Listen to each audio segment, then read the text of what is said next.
అంటే చెప్పాక 4 innings క్రికెట్గా 2 innings ఉంటాయి. అదే అందిచ్చాడు, అంత డబ్బు ఇచ్చాడు, సౌకర్యం ఇచ్చాడు, విలాసవంతమైన జీవితాన్ని ఇచ్చాడు, మంచి ఆరోగ్యాన్ని ఇచ్చాడు, బుద్ధిగా ఉండండి అన్నాడు. అంత సంపాదించుకున్నాను, హ్యాపీగా ఉన్నా. సినిమాలు తగ్గినాయి, ఏం పోతాయి? 4 రూపాయలు తగ్గుతాయి. సో ఇలా మీకు మీరు కన్విన్స్ అయ్యి మరి నథింగ్ అని అనుకున్న వాళ్ళు కొంతమంది ఉన్నారు. చెప్పండి. ఇప్పుడు పృథ్వీ గారు ఉన్నారు, ఇంకా కొంతమంది సినిమా రంగానికి సంబంధించి పనిచేసి ఏం పదవులు రాలేదని బాహాటంగా. మొన్న నేను పృథ్వీ గారిని ఇంటర్వ్యూ చేస్తూ అందరికీ న్యాయం జరిగింది అనుకుంటున్నారా వైసీపీలో, పోసాని గారికి ఆలీ గారికి పదవి వచ్చింది, మీ పదవి ఇలా మధ్యలోనే ఇబ్బందితో మీరు బయటికి రావాల్సింది, వాళ్ళ గురించి మాట్లాడడం అనవసరం అని చెప్పి ఆయన మాట్లాడి ఇష్టపడలేదు మీ గురించి. అవ్వచ్చు, తప్పే ఉంది, తప్పే ఉంది. నా గురించి పోసాని గురించి ఇష్టపడటం నాకు ఇష్టం లేదని అనుకో, మాట్లాడటం తప్పే ఉంది, ఆయన ఇష్టం అది. ఒకటి చెప్తా విను. ఇప్పుడు ఈ పరిణామ క్రమంలో తగ్గినాయా పెరిగినాయా పక్కన పెట్టి అదే మీకు మార్గం అనుకుంటే, ఎందుకు మీకు తగ్గిపోయింది, మీరు ఇండస్ట్రీలో కొంతమంది హీరోని విమర్శించారనా, ఇంకోళ్ళు విమర్శించారనా, అందుకు తగ్గిపోయినాయా అని పక్కన పెట్టు, చెప్తా.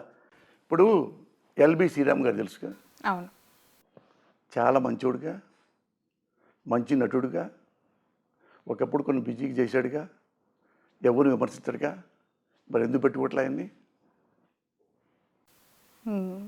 అంటే పోసానంటే జగన్ గారి దగ్గర ఉన్నాడు కాబట్టి, వీడు కమ్మాడై ఉండి కూడా రెడ్డి దగ్గరికి వెళ్ళాడు కాబట్టి వీడు మనం విమర్శిస్తాడా? తీసేయండిరా వీడిని. తీసేశారు. మీరు చెప్పినట్టుగా విందాం. అన్నీ లేవు, ఖాళీగా ఉన్నా. నా వెంట్రుకని కూడా మళ్ళీ మళ్ళీ చెబుతున్నా, దేవుడు నాకు అన్నీ ఇచ్చాడని చెబుతున్నా. అయిపోయింది కదా. సరే, నేను దుర్మార్గుణ్ణి, నేనంటే ఇష్టం లేదు. ఎల్బి శ్రీరామ్ అంటే ఎందుకు ఇష్టం లేదు? ఉత్తముడిగా, ఒక్క మాట మాట్లాడగా, వేషాలు ఇవ్వచ్చుగా, ఒక్కో సినిమాలు కనీసం 5-6 రోజుల్లో వేషాన్ని ఇవ్వచ్చుగా. ఎన్నాళ్ళైంది ఆయన సినిమాలు చేసి, పాపం ఇక్కడే ఉన్నాడు కదా. అలాంటి మంచి వాళ్ళు చాలామంది ఉన్నారు, వాళ్ళకి ఎవరే? ఈ ఇండస్ట్రీ ఎవడబ్బో సొమ్ము కాదు. ఎంతవరకు ఇవ్వాలో అంతవరకు ఇస్తుంది సినికాల అమ్మ తల్లి. నాకు అంతవరకు ఇవ్వాలనుకుందనుకో, అంతవరకు. ఇప్పుడు పైగా 4 సినిమాలు చేస్తున్నా, 4 కాకుండా హీరోగా చేస్తున్నా, ఫస్ట్ కాపీ వచ్చింది. రేపే ఎల్లుండో మీకు మీ జర్నలిస్టులందరికీ షో వేద్దామని నాగేశ్వరరావు చెప్పా. ఆ షో ఇక్కడే మా ప్రివ్యూ థియేటర్ ఉంది, అందులో హీరో చేశా. మా అబ్బాయి కథా మాటలు రాశాడు, వాడు ఉజ్వల్, రాసి వెళ్ళిపోయాడు, రాశాడు. దాని డైరెక్షన్ నేనే చేశా. ఓకే. మరి హీరో సినిమా చేస్తున్నా, ఇప్పటికి బాగుంటే ఆడితే, బాగోకపోతే ఆడదు. చాలా సినిమాలు ఉంటాయి కదా, పెద్ద హీరోలు కూడా బాగుంటే బాగా ఆడతాయి, బాగోకపోతే బాగా ఆడవు. నా సినిమా అంతే. మెంటలకి ఇష్టం బాగుంది, హిట్ అయిందిగా. ఆపరేషన్ దుర్యోధన పెద్ద హిట్ అయిందిగా. నాకు అన్ని రకాలు ఉన్నాయిగా. సరే, మీరంటే పార్టీకి సపోర్ట్ చేయటం వల్ల తగ్గాను. ఇప్పుడు మీరన్న పాయింట్లోనే ఎల్బి శ్రీరామరాంటి గారు చాలామంది అలాంటి వాళ్ళు ఉన్నారు. అసలు తెర కనుమరుగైపోయి ఇంట్లో బుక్స్ రాసుకుంటూ కాలక్షేపం చేస్తూ ఉన్నారు. నిజంగా చెప్పాలంటే బ్రహ్మానందం గారు కూడా చాలా తగ్గిపోయింది. ఆయన ఎందుకంటారు? రీజన్ ఏంటి? చెప్పలేదు దానికి. అంటే మీ అజంప్షన్స్ ఉంటాయి కదా. అజంప్షన్ అంటే నా వరకు నేను చెప్తా. చెప్పా కదా, నేను వైసీపీ పార్టీ. నేను మీ వరకు అడగట్లేదు, మీరు నాకు అర్థమైంది, మీరు ఓపెన్ గా చెప్పారు. అంటే పర్సనల్ అనట్లేదు, ఇండస్ట్రీకి సంబంధించి కొత్త తరం వస్తున్నప్పుడు ఎంకరేజ్మెంట్లు భాగంగా ఇలా వీళ్ళు నిర్వీర్యం అవుతున్నారా స్క్రీన్ కి? ఏం లేవు.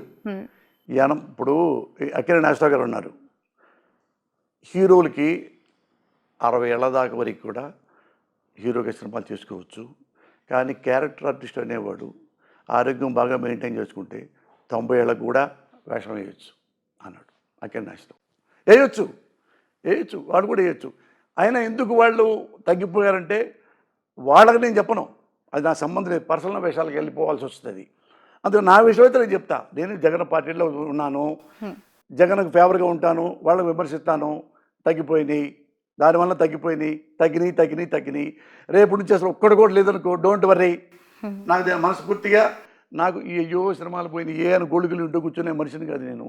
అన్నీ ఇక్కడ సపోజు ఉందనుకో, ఇది కూడా లేదనుకో, మావిడ నేను 1 ఇయర్ కింద ప్రోగ్రాం పెట్టుకున్నాం.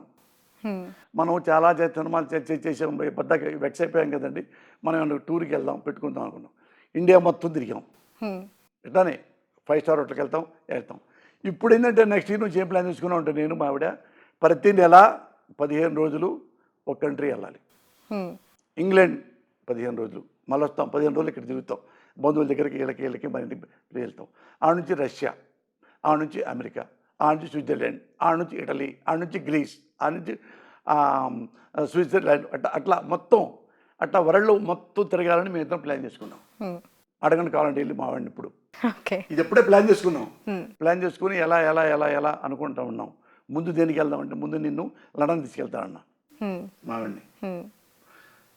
అట్లా ప్రపంచం మొత్తం మనం మ్యాక్సిమం నెలకి 15 రోజులు దానికి కేటాయిద్దాం అమ్మాయి అని పెట్టుకున్నాం మేము. అది అప్పుడు ఇది సినిమాలు ఉన్నప్పుడే ఈ ప్రోగ్రాం పెట్టుకుంది. ఈ 2 ఏళ్ళు ఆగుదాం. అప్పుడు 1 ఇయర్ అయిపోయింది కదా, ఇక 1 ఇయర్ 1.5 ఇయర్ తర్వాత 15 రోజులు ఇక్కడ. ఇంక ఉన్న జగన్ గారు మిగతా 15 రోజులు జగన్ గారితో ఉంటారు. 2009లో చిలకలూరుపేట నుంచి మీరు పోటీ చేశారు కదా, అవును, ప్రజారాజ్యం పార్టీ నుంచి. అవును. చిరంజీవి గారు పిలిచి టికెట్ ఇచ్చి పోటీ చేయమన్నారు, అనివార్యంగా పోటీ చేశారు. ఇప్పుడు పార్టీ పెట్టిన పవన్ కళ్యాణ్కి సంబంధించి అదే సినిమా ఇండస్ట్రీ వ్యక్తి, మీకు టికెట్ ఇచ్చిన వ్యక్తికి తమ్ముడు చిరంజీవి గారికి పవన్ కళ్యాణ్, ఎందుకు ఆ స్థాయిలో పవన్ కళ్యాణ్ పైన ఫైర్ అవుతూ ఉన్నారు? పర్సనల్ కాంట్రవర్షియల్ కమెంట్స్ చేస్తున్నారు అంటే వాళ్ళు కమర్షియల్, వాళ్ళు పర్సనల్గా నన్ను కామెంట్ చేశారని. వాళ్ళు మీరు ఒకరికొకరు రెండు క్వశ్చన్లు చెప్పు. నువ్వు వన్ సైడ్ మాట్లాడుతూ మన రాజకీయ నాయకుడిలాగా ఒకరికొకరు ఇప్పుడు విమర్శ ప్రతి విమర్శ అట్ట కాదు. నువ్వు ఏం క్వశ్చన్ అడగాలంటే విమర్శ ప్రతి విమర్శ కాదు. నువ్వు పవన్ కళ్యాణ్ పోసాని గారిని తిట్టడం లెట్ మీ టాక్ ఫస్ట్. ఎందుకు ఆ పవన్ కళ్యాణ్ పర్సనల్గా నన్ను పర్సనల్గా తిట్టారు కాబట్టి పర్సనల్గా తిట్టా. Should not mistake me. Okay, should not mistake. కనుక్కోండి, పై చూడు, పేపర్ చూడు, వీడియో చూడు, క్లిప్పింగ్ చూసుకో, టీవీలు చూసుకో, ఛానల్ చూసుకో. ఎవడు తెచ్చాడు ముందు? నేను ఊరుకోను. నేను ఎవరిని ముందుగా గెచ్చను. అన్యాయంగా అంటే అసలు ఊరుకోను. చచ్చిపోయేదాకా ఫైట్ చేస్తా. ఓకే, చచ్చిపోయేదాకా ఫైట్ చేస్తా. ఆడెవ్వడైనా సరే, వాడు బాబైనా సరే, నా గురించి తప్పుగా మాట్లాడితే, నా కుటుంబం తప్పుగా మాట్లాడితే ఇదే తప్పు. శ్రావణ్ గుర్తుపెట్టుకో. ఎందుకు నువ్వు చిరంజీవి నా కోసం ప్రేమతో ఇవ్వలా. పోసాన మురళి కానెస్ట్. పోసాన మురళి నన్ను నా కుటుంబాన్ని కాపాడాడు. వాళ్ళ కుటుంబంలో అందరు నేను ఒక వాళ్ళలాగా కాపాడా. ఆ కృతజ్ఞతతో ఆయన నాకు టికెట్ ఇచ్చాడు. ఏ సందర్భంలో అది ఈయన చిరంజీవి గారిని వేరే వాళ్ళ ఇంట్లో ఆడవాళ్ళని తిట్టారు. ఓకే, తులసి గారు ఇప్పుడు గొడవ అయింది. అప్పుడు నేను చిరంజీవి గారు నాకు ఫోన్ చేశారు కన్నీళ్లతో. బస్సులో ట్రావెల్ చేస్తూ ఉండగా ఈ ఎలక్షన్ అప్పుడు. అంటే ఏంటి మురళి, నన్ను తిట్టమను, అంతేగాని ఎందుకు నా ఇంట్లో ఆడవాళ్ళని ఎందుకే తిడతారు ఇదని కన్నీళ్ళు పెట్టుకుని మాట్లాడుతుంటే, అన్నా నువ్వు అటు మాట్లాడు మాకు. అందుకని నేను ఆయన దగ్గర బాగుంటా క్లోజ్గా. రాజకీయాలు నా సంబంధం లేదు అప్పుడు. అయితే ఆయన అన్న నా బాధ్యత, ఇక నుంచి నోరు మూపిస్తాను అని. అప్పుడు తర్వాత నేను ఎవడరా మాట్లాడింది చిరంజీవి గారి గురించి మాట్లాడండి. చిరంజీవి గారు అసమర్థుడా కాదా? అసమర్థుడు అని చెప్తాం. అదే గెలుస్తాడా గెలుస్తాడని మేము అంటాం, గెలవడం నువ్వు అంటావు. అవి మాట్లాడండి. అంత ఇంతో ఆడవాళ్ళ గురించి డీమోరల్ చేస్తారంటారు ఎదవల్లారా అని నేను వాళ్ళని తిడితే, అప్పటి నుంచి చిరంజీవి గారి ఇంట్లో ఆడవాళ్ళమని ఎవ్వరూ నోరెత్తలా ఇంతవరకు. అది ఆయన చిరంజీవి గారు పెగ్గేసుకుంటా ఇక్కడ గుండె మీద చేయబెట్టుకొని, ఇక్కడ ఉన్నాడు రా పోస్తాను నాకు, ఇక్కడ ఉన్నాడు రా పోస్తాను నాకు అన్నాడు. వాళ్ళ తమ్ముడు నాగబాబు లేడా? వాళ్ళ తమ్ముడు పవన్ కళ్యాణ్ లేడా? వాళ్ళ బంధువులు లేరా? మేనల్లుళ్ళు లేరా? వాళ్ళందరూ కూర్చోబెట్టి నన్ను ఇలా అంటున్నారా వీళ్ళు అనలేదే. నన్ను ఎందుకు అడిగాడు చెప్పు? నన్ను ఎందుకు అడిగాడు? నన్నే ఎందుకు అడిగాడు? ఇంత పెద్ద సినిమా ఇండస్ట్రీలో నా మీద నమ్మకం, డెడికేషన్తో ఉంటాడని. వాళ్ళ తమ్ముడు పిలవచ్చుగా, అరే తమ్ముడు వదిన అన్నారు, వాటి ఆడపిల్లలు అన్నారు, వాటి తెలుసు అన్నాడా? సాక్షి చెప్పంటావా? పక్కన కన్నబాబు ఇప్పుడు వైసీపీ ఎమ్మెల్యే, అదే ఫోన్ గెలిపింది. అతను వాళ్ళ తమ్ముడు కళ్యాణ్ కృష్ణ అడగండి, వాడే నాకు తిరిగాడు కళ్యాణ్ కృష్ణ. అయ్యో ఎక్కడున్నారు సార్ మీరు? ఇక్కడ రాసుకుంటున్నారా? చిరంజీవి గారు ఎప్పుడు మీతో మాట్లాడాలంట, టెన్షన్ అయిపోయింది, వాడు ఎవడు తిట్టాడు. ఇంత టెన్షన్తో తీసుకెళ్ళారు నన్ను. నేను పిచ్చినా కొడుకును కదా. అయ్యో ఆడవాళ్ళని అన్యాయంగా అన్నాడా, పైగా చిరంజీవి గారి కుటుంబాన్ని ఎందుకు అని ఆ నోరు మూపించా, అది వేరే మ్యాటర్. అయినా వాళ్ళు నన్ను చంపుతాం కొడతాం అన్నారు. నేనన్నాను, వాళ్ళు ఎవరో చెప్పారు ఇట్లా మధ్య చంపు నేను ఇది చేస్తా ఉంటే, ఒరేయ్ ఓ పని చేయమను, చంపితే పోసాన కృష్ణమురళిని పర్ఫెక్ట్గా చంపేయమను. పొరపాటు కొనుగుడితో బతికామనుకో, వాడి ఫ్యామిలీ మొత్తం నేను చంపాల్సి వస్తారా, అట్టున్నాగా జైలుకి వెళ్ళాల్సి వస్తుంది అని కూడా చెప్పా. అది కూడా వాళ్ళకి తెలుసు, చిరంజీవి గారికి కూడా తెలుసు. మరి అదే చిరంజీవి మళ్ళీ బయటకు వచ్చిన తర్వాత పోసాని నా గుండెల్లో ఉన్నాడని నాకు తెలియకుండా ఆయనే అనౌన్స్ చేశాడు. నేను అడగలా, ఆఫీస్కి వెళ్ళాలా, నేను ఒక్కసారి వెళ్ళా ఆఫీస్, ఒకే ఒకసారి అతను పంపించి ఇప్పుడు కళ్యాణకృష్ణ వచ్చాడు, రాండి సార్ బీపార్ ఉంది రమ్మంటున్నారు, రాండి సార్ చేపట్టుకొస్తే చిరంజీవి గారు చెప్పా, అన్నా నేను డబ్బులు ఖర్చు పెట్టను, ఓట్లు కొన్నాం, మిమ్మల్ని పైసా అడగను, నీ ఇష్టం నువ్వు ఎలా ఉండగలుగుతావు పో అన్నాడు. ఓడిపోయా, అయిపోయి వచ్చా. ఎంత ఖర్చు పెట్టాను తెలుసా నేను? మీరు అన్నారు కదా హానెస్ట్గా ఎలా ఉండాలని, 7 లక్షలు ఖర్చు పెట్టాను ఎన్నికలకి. దేనికి? కాఫీలకి, టీలకి, భోజనాలకి, కూల్ డ్రింక్స్కి, ఎండాకాలం కాబట్టి వాళ్ళకి కార్యకర్తలకు ఒక కారు, నాకు ఒక కారు, పక్క పోలీసులకి, ఇక టిఫిన్లకి, అన్నాలకి, లంచ్కి అన్నీ కలిపితే 7 లక్షలు. ఇంకా కొంత కూల్ డ్రింక్స్ అవి తాగారట ఇది అనగానే మొత్తం అక్కడ 3 లక్షలు అప్పు తీసుకొని కోర్టులోని ఒక పబ్లిక్ ప్రాసిక్యూటర్ దగ్గర ఇంటికి వచ్చి మళ్ళీ 3 లక్షలు పంపించా.